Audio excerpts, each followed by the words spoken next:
I don't know, like just something Watch like this that. before you send your design school application, or be like, POV, you've just wasted shit ton of money in design school. I feel like art was almost looked at as an alternative career. Whether you're studying design in Harvard, Stanford, or Syracuse, the school's only going to teach you 25%.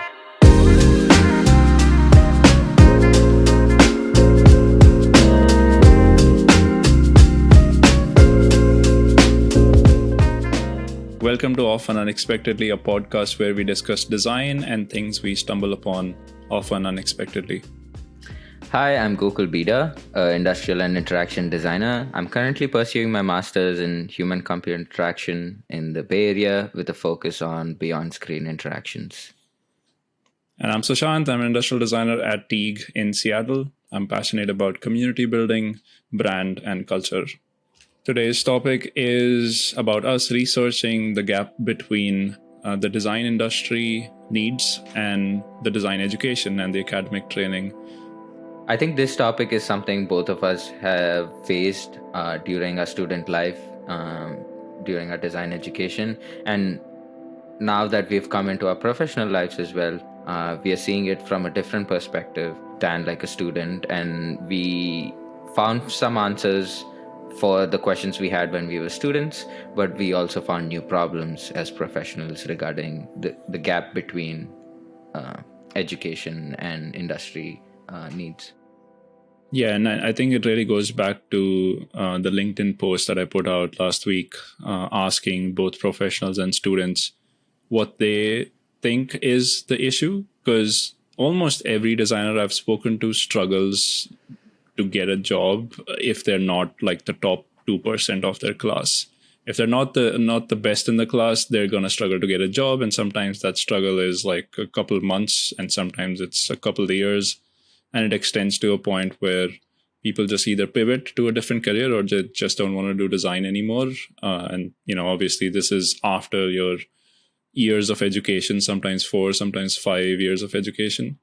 I've been on both fronts. I've applied to hundreds of companies, actual hundreds of companies. I've also reviewed portfolios that's gone probably into hundreds now. But one thing that really like scares me actually is, you spend 5 years studying design, or 4 years, whatever it is, having professors and peers shoot down your ideas. And ideas are what? It's your thoughts, right? Like, and professors come in and say that I don't like your idea, which means that they're judging your thought process. And as much as you want to say that, don't take it personal, it's looking at the work and critiquing on the work. It's very hard to not take it personal, because ultimately it comes across as they don't like the way I think. I need to refine that. And as I've grown up, I realize that's completely okay, because I don't like the way I thought maybe like 5 years ago. And even now, like sometimes I feel like I need to keep expanding my thinking palette, right? So anyway, like what I feel scared for is these folks who study 4 years, 5 years, going against the grain, choosing an alternative career.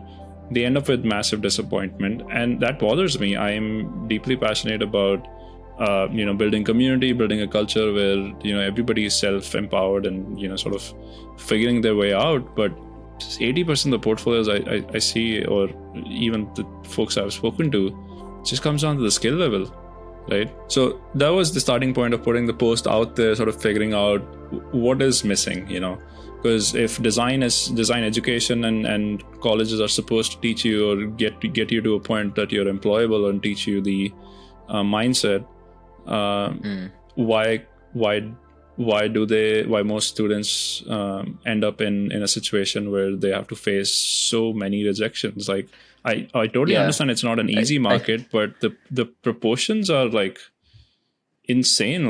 I was gonna say, like, there are 3 parts to the problem. One is the number of jobs available, and in America there is still like, I think the number of industrial designer students like graduating and the number of jobs that are available, I don't think they match. And you don't need that many industrial designers to like in a company as well, based on the number of product portfolios. That is one side, which is the number of jobs. And the second thing is kind of like on the school, where we lot of the professionals in the comments, and these are people with they're like partners at consultancies, and they're like educators now as well. They've done the whole like big tech consultancy and everything, and something they found lacking, and we touched upon, is the soft skills part of it, where there are people who have good hard skills and get to that interview level, and that fail at the interview level because they lack that soft skills or presenting their idea or making it more interesting. And I'm guilty of that too, and I even shared my portfolio with you to like kind of review because of the same reason, because I thought it was a generic format that I was going for, and it was time for a refresh. And when people are expecting someone with one year experience, or like in student context, like with 5 years of design education, they would expect little bit of sophistication, and some the way you present things, the way you present your logic behind your design decisions. I still remember, in fact, I think this is why I lost my dream company's internship. It was a consumer healthcare company, and the so I had three interviews, and this interview was with the UX designer. I had one with the ID first, and he asked why I chose the CMF that I did, or what's my process for choosing the CMF for one of my projects. And I now that I look back in retrospect, it was such vague answer that like I wouldn't hire someone, and I'm glad they didn't hire me for because of that. I was like, yeah, I just kind of throw like a couple of color palettes together and like start experimenting and see what sticks. And that Is that was what you such said? like yeah, that was exactly what I Oh, said. That geez. was very unrefined. Yeah, I know. Ideally, the ideal way would have been like, hey, I was looking at what is in the market, what colors as why the colors that Your do exist in the users and healthcare stuff, market. Yeah. who So, you're and it also targeting, all has that to stuff. come from trends and everything. But I was just Yeah. kind of going on Behance and seeing like what sticks and what doesn't. And then I was Yeah. like, What hey, looks I'll do cool. like one. Yeah, like I'll do one like all white CMF, and I'll do like a color CMF. So, and that's like a very like first hand experience I'm putting out there. So that kind of thing as well really does like a disservice at the interview phase, or like say like you even got the interview and you got the internship. That does a disservice when you're sitting in front of clients and your director is trying to understand what your concept is so he can take it to the next level, but you're out there being like, hey, why did you do this sketch? Because I thought it was cool. So Yeah. that's Yeah. not the answer they're looking for. So that is something professionals definitely like struggle with, and like see that is lacking in the students' And portfolio. I think that And kind the of last, shows through that. Sorry, I was just going to add to that. Like, it kind of shows through in the portfolio as well, right? You don't have to speak to it. Like, if the portfolio, the slides or the web page or whatever doesn't have that story in the visuals, you're not going to get an interview in the first place. So I think Mhm. what you're referring to is just cohesiveness, like get your shit together, right? Like pack everything together, make it that's what I call bulletproofing. Like I've used this term before, where you're not going to have the best design project in the world, you're not the most skilled person in the world, you're rendering, you're sketching, they're not going to be the best in the world, and you should stop playing that race. I feel what you need to do is bulletproof your project so that any questions that come up, you have your answers figured out. And of course, the higher the logic, the better the chances of you getting hired. But I would also empathize with students that sometimes not everything is thought through. But a way around it is making sure that if a question comes up and you haven't thought about it, there is at least some reasoning as to why that isn't important. Because if you haven't thought about it and it's important, then you're not really doing justice to the project. And that's how you should start thinking. It kind of goes back, when you were yeah, doing the and project. that is a good segue to a last point I wanted to add from the comment section. Was from an industrial designer, but I think it's very applicable uh, it, for any kind of design, whether it's like UX, ID, or any like social design. is like addressing constraints head on. At the end of the day, design lives in economy. Like design practices and design services are rendered in like an economy where businesses are being run. And so yeah, school is that safe haven where you don't have to worry about those constraints. But being having a reality check about what those constraints are helps you with your thought process, right? For example, let's look at two different scenarios where, to your point, where you said you didn't really think of some aspect in your project. Let's take the CMF project that I was talking about, and I didn't think of the CMF.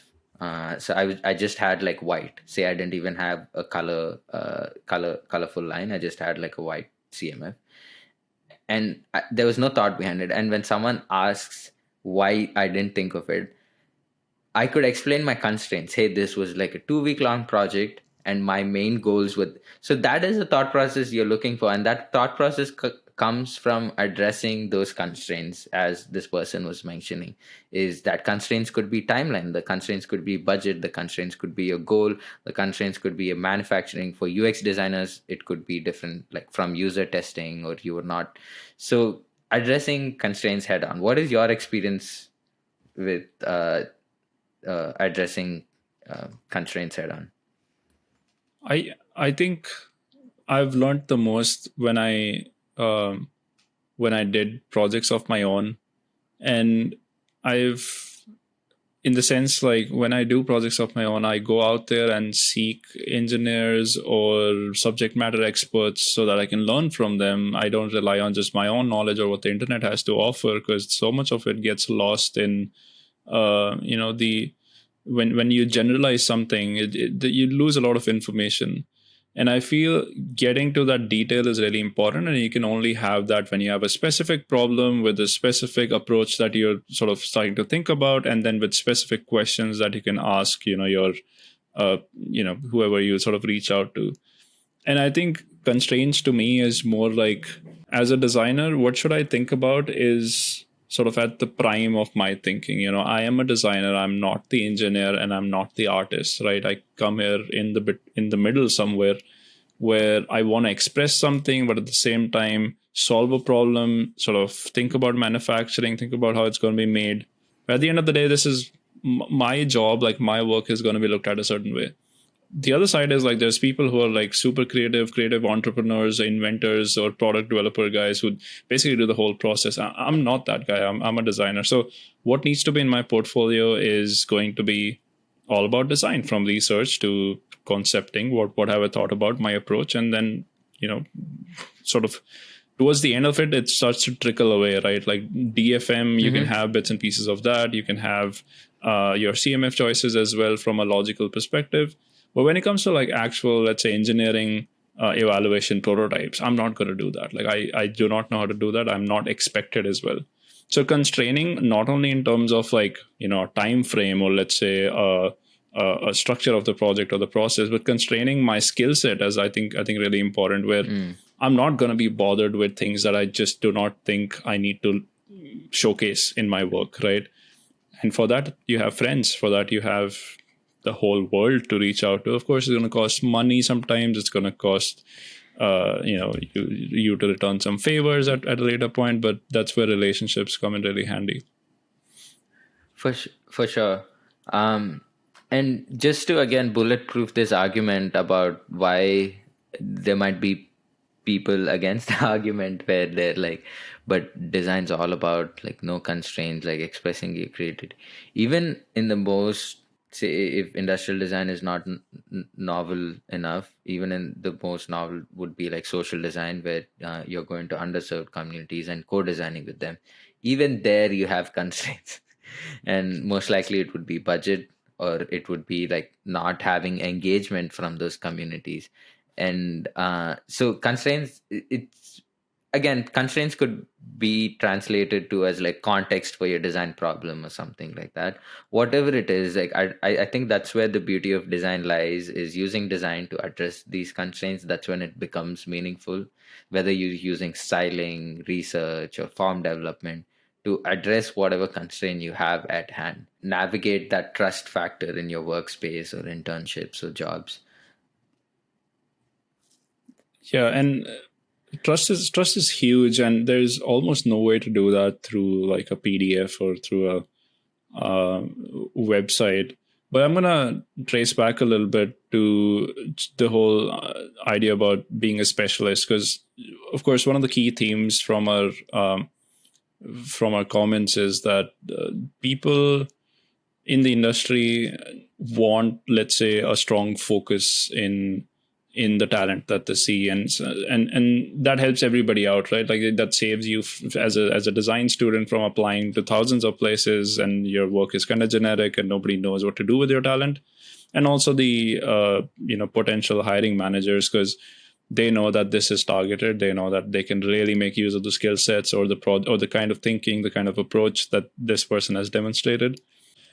But do you think, when you look at portfolios generally, and even yours, and the things that we have seen in our community, there is a sense of the more I can do, the better it is. The more variety, the better.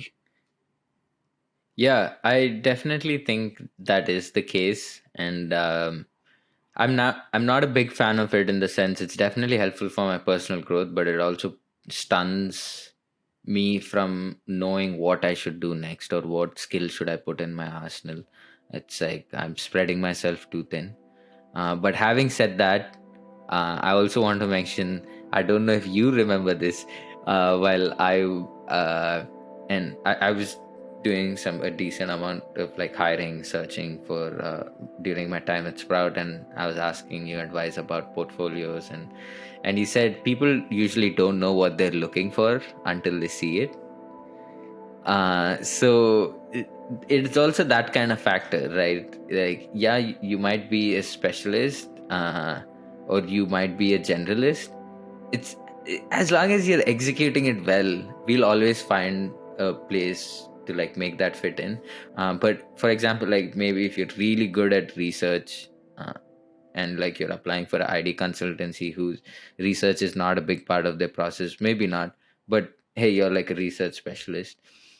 But I've also seen portfolios where they kind of spread themselves too thin, and it's just kind of like average in all sections. So one is people really don't know what they're looking for until they see, and it's all about execution. I think it's how do you curate those tools and how like cleverly you use them. There's a lot of studios, there's a lot of companies that will require that kind of talent where you can do a lot of things. But that is not an excuse to do a lot of things poorly. And I think that's where, fair enough, there were some students who talked about, there's at least like 4 or 5 comments who talked about 4 years of study not being enough. And apparently in the UK, it's 3 years of study. Would that almost force you to like either be average, generalist, or really just put all your eggs in one basket? First that, or second, like would that sort of timeline almost force you to evaluate like what kind of designer do you want to be? a bit of the last thing and the first thing you said. Though I say I'm an industrial and interaction designer, what got me a job was my specialization in industrial design, and that helped me get the foot in the door. And then the interaction designer part, or like those tiny projects, like me being a generalist, I did help me get involved more in the UX or digital project. So I think specialization is what gets you. Though I like you're a very like specialization, or like the T-shaped specialization kind of person. I'm that sort of like broad generalist though that's not what I want, but specialization is what helps you kind of get in the door. Did that answer your question? I also feel like the times are different. Maybe 20 years ago, it would have been like if you were just creative enough, you could get through the door because people were seeking highly creative people. Now it's becoming more nuanced, where there's a stream of people who are highly creative, but as technology evolves, as consumer behaviors are changing almost like every 6 months, I think like in that regard, like you need to have a nuanced view towards things. Yeah, definitely. And this almost made me think, because as part of being an industrial designer, we are also very closely monitoring the visual design committee, which is all about renderings and visualization. So I keep looking at Man vs. Machine and even the team that made Love, Death, Robots. I don't know if this is only specific and relevant for Viz, where they have a specialist for lighting, and like a specialist for like rent, but all of them have a background in visual design. Yeah. So they have an appreciation and understanding for the entire visual design process, and but they're like specialized in that. And these are brand names that put out really good work and really great anthologies. So I don't know if that is true for industrial design, because I find it hard, because really, like in a consultancy, an industrial designer is doing a bit of both based on the client's ask. Like they're doing research, they're doing renders, and probably later on in your career you're figuring out what you're good at, and you're really good at the ideation phase. So you're also kind of getting paid big bucks for it, and like the buck stops at you because that's what you've specialized in. Yeah, so it's more so of a discussion, not like a this is what I'm seeing. Is I don't know if it helps being like the equivalent of a lighting specialist in an industrial or design setting. Even for like, I think even for UX design, it's becoming more like that, where there are like designers who just focus on systems design. And as because also as corporations are getting bigger, there are designers in the core design team, and there are designers in the execution team. So there is, so UX is sort of having this specialization takeover, whereas I feel like in ID, it's sort of like hard to tell. It's hard to like predict and to tell as well. But what do you think from your I experience? was having a conversation with my manager about this exact phenomenon, like the fact that the big tech has almost poisoned the design industry just a little. I mean, a lot actually, but like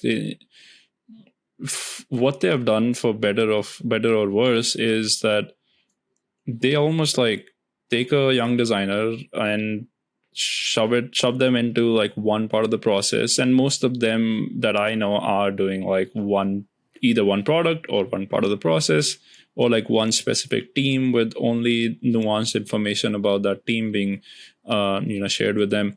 And what that does is, after 4 or 5 years, because you're sort of, if joked about golden handcuffs, because they pay you a lot more than design consultancies and like other smaller places, they decide to stay there for 4 to 5 years. Their stocks vest over the period, and they're making a lot of money. But at the end of the day, as somebody with 5 years of experience in a corporate is a very different guy from 5 years of experience in a consultancy. There's goods and bads, of course. The corporate world is maybe Yeah. you get thrown into the deep end. The consultancy, you have more variety. You sort of start to tackle different questions. You sort of like cross pollinate your learnings from different programs. Corporate, for example, has sort of deeper, relaxed timelines. I'm guessing, I've heard from a couple of teams that it can still get very aggressive, but generally speaking, it's not as aggressive as the consultancy world, which builds different kind of muscles. You start to like rest with your thoughts. You let those thoughts sort of marinate a little bit, and you maybe, I almost want to argue that you would get better at presenting logic, because you're not at, every day you're not like telling stories, half-baked Yeah. stories. It almost, going back, yeah, it almost makes me think, because when I was thinking about the Love, Death, Robot, like I love movie analogies. So it almost made me think, like, probably like even like in big techs or like big corporation scenarios, when it comes to execution, you need a specialist. That's what I'm trying, that's what I keep telling myself, because I'm seeing myself more in the R&D space as well. uh like, even say, like, if I don't want to work for consultancies, and I want to work for corporates, like, I see myself in the R&D space, where it's more scrappy and there's a cross pollination between disciplines. At least that's what I keep telling myself. And to an extent, startup is kind of that consultancy R&D environment where um, you're sharing responsibilities and disciplines as well.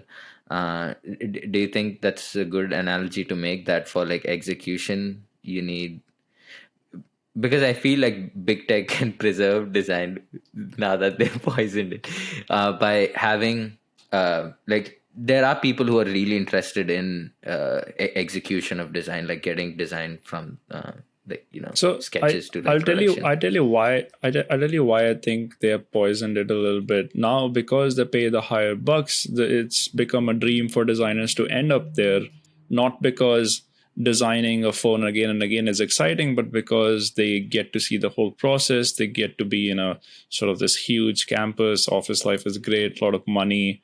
And what that does is, because that's the dream for a lot of younger designers, the colleges realize that, and they tailor their programs to sort of feed into these,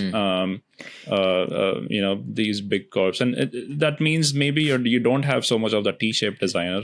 Maybe you have an I-shaped designer, but that I-shaped designer is geared to be at one place, and he does that job pretty well. So it's not to bash anyone, but I do feel like the way it kind of stems from like, maybe let's take an example of a VR company. They need somebody with that kind of mindset, who would be into technology, who would be into building products which are at the forefront of innovation. And there are also designers who want to do furniture, but because a furniture designer is not going to get the salary that a VR designer gets, you're like, okay, You're telling maybe my furniture dreams companies need to. don't have. You're telling furniture Unless you're companies like don't have $3,000 stock.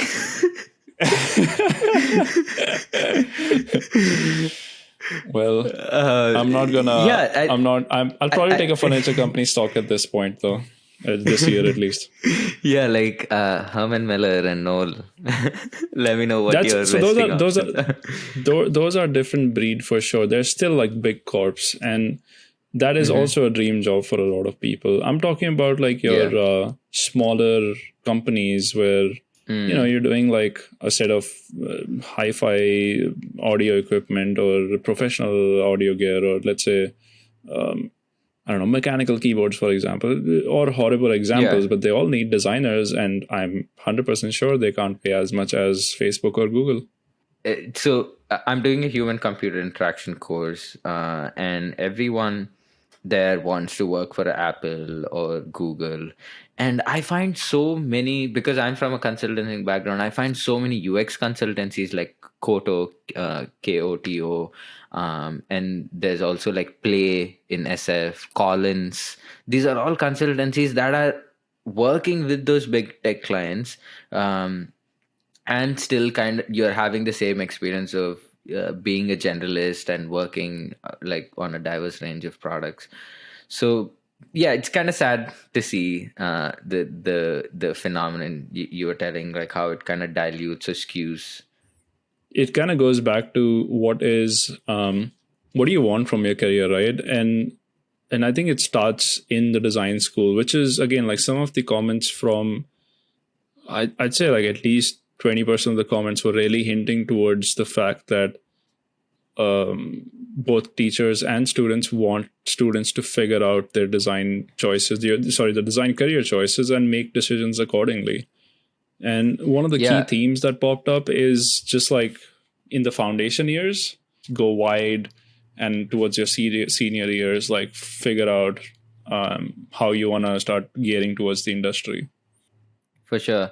I think that's a good segue into our next segment, where it would also be nice to touch upon what you and I did and what we see other people doing well to bridge that gap. I have a few ideas that, will really just tackle what, and again, some of these ideas will be hyper unrealistic. But before that, let me tell you like my personal sort of what I did to in my past. I graduated in 2017 or early 2018. I realized that I was good at a few things and clearly bad at a few things. And the things that were bad were things like getting stuff made, manufactured, speaking that language. So as a personal project last couple of years, what I've been doing is really just communicating a lot with manufacturers and engineers. And I did a bottle opener project, and it was intentionally so a very simple product, not trying to change the world through a bottle opener. But for me to realize that a simple product like that can have the cost of every radius being CNC'd or milled out from a block of aluminum or a block of titanium, how that is different, how much that means. Like there's even nitpicky things like a rolling ball fillet or a bevel versus like a curvature continuous bevel, how that translates into cost. What does that mean for mass production? So I even got quotes for like 5,000 pieces or 10,000 pieces just to understand, like, if I were to ever take this forward, now I know how to manufacture this, and then I also know how much it's going to cost. Where and how I would do it maybe is the next step. I've never really explored Kickstarter or anything, but that's one. The second thing is I realized that I was good in visualization, so I doubled down on my strengths, where I went a step further and picked up another software. So I picked up Blender, made a series out of it, almost as a self accountability kind of thing, where I would post every day or every other day, only using Blender, only sort of boxing myself in a time frame of, let's say, 1 hour to 2 hour, and then putting that out, realizing that this is all I have. I have to give it my best. And because, like, sometimes when you put stuff online, it acts as a good archive of how you have improved. I feel like that's the best thing that has happened to me. Just constantly posting stuff, and then 3 or 4 months after looking back, like, hey, I couldn't even like open a simple file in Blender because the interface is horrible. But now I'm here, Yeah. I'm rendering and modeling in Blender. And again, now that translates to work opportunities for me. And even at Teague, for example, I've been using Blender, and even at Astro, where I was before. We could get so much done, like, by just doubling down on your strengths. So those are two things that I did on my personal sort of development. What are yours? There are two things that I did was what you said, bulletproofing. I call it foolproofing. Is I started putting my work out to professionals, and before I even go into that, I think something universities or academic institutions underplay or are not known for is the alumni, the people who have studied there before you.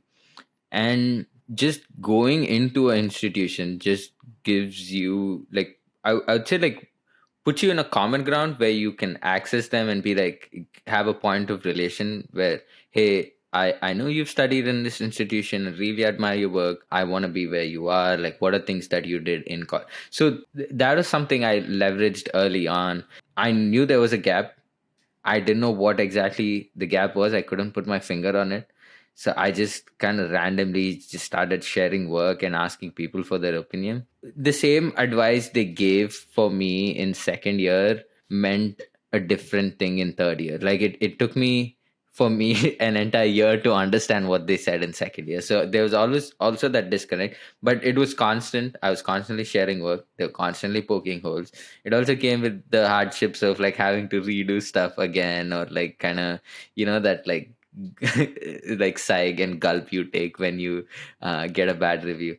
But that's like really helpful. They'll help because at the end of the day, the whole topic we're discussing is there's a gap between industry and professionals, and if the academic institution is not filling it, the only other people that who can do are people in the industry, right?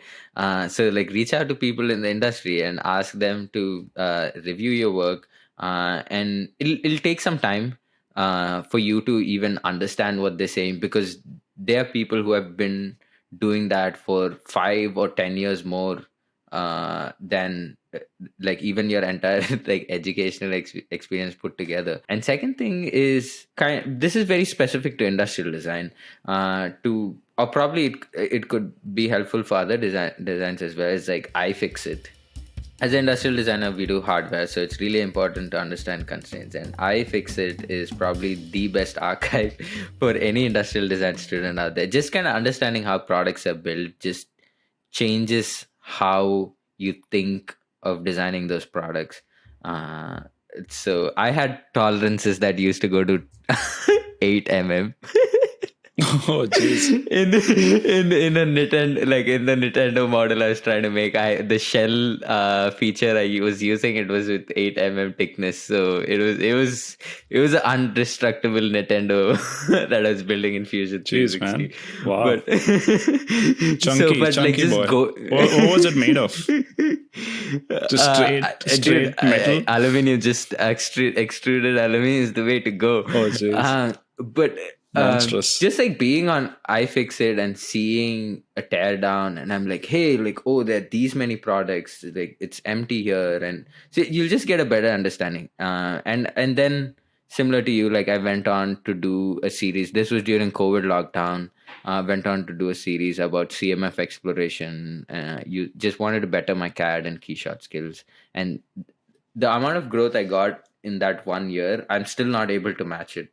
In the sense, like that 1 year of growth, even after like professional experience, I'm like the growth curve was so huge that even if I pick up a new skill now, I'm not able to match it. So I think it sort of helps if you identify that gap from the industry professionals, and once you've identified that, do a series on it. Just like you said, whether it's your strength that you've identified or your weakness, just go ahead. And for like UX people, just don't do the one UX a day where it's just a visual exercise. Like solve a problem or Choose A or interaction. B. So solve like a problem or interaction. Like give yourself a mini meaningful brief, a meaningful context, like addressing constraints head on, like something. So like Yeah. you do a series that address kind of real life or speculative constraints head on, but have a good reasoning and thought process behind it. I think those are the two I things I wanna would do. I wanna reiterate that a little bit. Just having accountability in a series, or let's say a series, sort of makes you look at an exercise as not just a one-off. That I've tried. I spent the 2 hours learning something. I think a series is something that's almost like you can do a year-long thing, you can do a 5-year-long thing, whatever. There's people who are doing artworks every day. All it needs is just showing up. And you might have heard this, Gokul, that just showing up sort of is let's say 75% of the problem solved. Just doing it every day, just trying to devote some time to it. It's the same with gyms. It's the same with like diet. It's the same with like learning a new Yeah. skill, meeting new people. Yeah, like not having, but executing initiative is one of the biggest superpower you'll have, whether it's in academic setting or in your studio or even when you're in leadership positions. Just like executing the initiatives you have says like a lot more, like like show don't tell. So I think kind of It's also like that part. 2023 new year. I wanna summarize, let's say, some of the other suggestions from the LinkedIn. There's 5. Actually, some of these might be linked, but I listed them down in my notes. One of them is teaching students how to design around electronics and mechanical components. And in addition to that, encouraging more collaboration between design and engineering students. I would add to this that the collaboration should go beyond just engineering and design. It should also go to branding. It should go to marketing. It should go to all aspects of business, which is, I guess, the second part, which is offering classes or offering real industry insights into what it takes to run a business. What are the business implications of your design? I'm not sure if all that can be taught in a course, but I think this is where industry professionals can come in.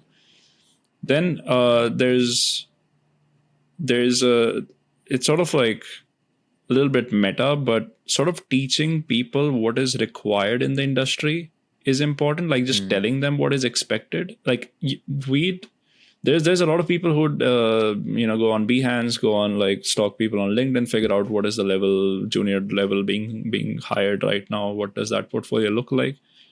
But I think having more insight from your professors, from industry professionals coming in, sharing their work or sharing what they're looking for is going to be super important. So generally speaking, the disconnect exists because these things, these big words, industry of design and education industry, don't really speak to each other regularly or often enough. They only speak during juries, or they only speak during internship season, right?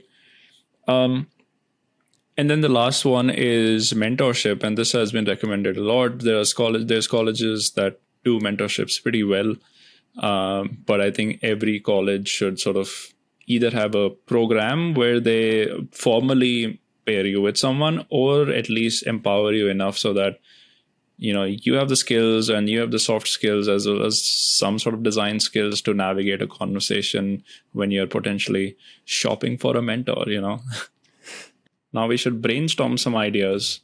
If money were no object, what would you change about this whole situation with the gap that clearly exists, this void with everybody has pointed out this exists? What are some of the ideas? Let's brainstorm 2 ideas each. I think you should go first. Yeah, I was gonna say, nice way to address constraints head on by just removing the money factor. just like how we spoke. Yeah, it's a joke. I was joking. But thanks. For clearing that up. So here are things that I would do, or I would like to see in design schools, right? One thing is how the curriculum is structured. In the first 2 years, I would probably see a lot of human behavior and like 2D and 3D visual elements, and so all those higher level skills which are easily translatable to like footwear, UX, or ID. And then later on in the third or fourth year, you can collaborate with your peers who are expert in that realm. So everyone's not pitching in on an ID project. They're kind of working on their specialization, and you've come as a group. And the second thing is early industry involvement. So that could be through sponsored studios, not sponsored studios where you give the brief and come back at the end to review, but where you're more actively talking to students and sharing your process. Or there are few colleges in India that do well, like NICMER. It's like a project management college. And the curriculum is designed by L&T and like Tata service consultancies. And even in South Korea, like Samsung has the Samsung Design Membership, where they get college students and they go through that membership program. And at the end, they come out with like actual tangible products.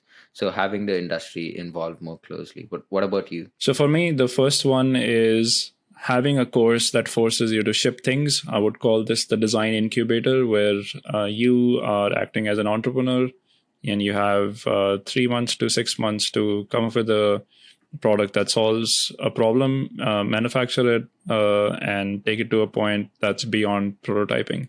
That's going to force you to work with engineers. It's going to force you to go through the cycle of what it takes to get stuff manufactured. And because of the timeline, it'll also force you to make something simple. If you are, let's say, a footwear designer or a UI UX specialist, the same concept applies, where you just take your concepting part and take it to full implementation part. So for footwear, you're going to learn your materials. For UI UX guys, you're going to work with developers to figure out how your designs implement into the real world. The second one, I think it's kind of crazy. I'm thinking about how this could be super cool. The second one is co-working spaces sponsored by the schools. Basically, if you're a school alumni, you graduated from the school, you can come back here anytime you want because you have a membership of this co-working space.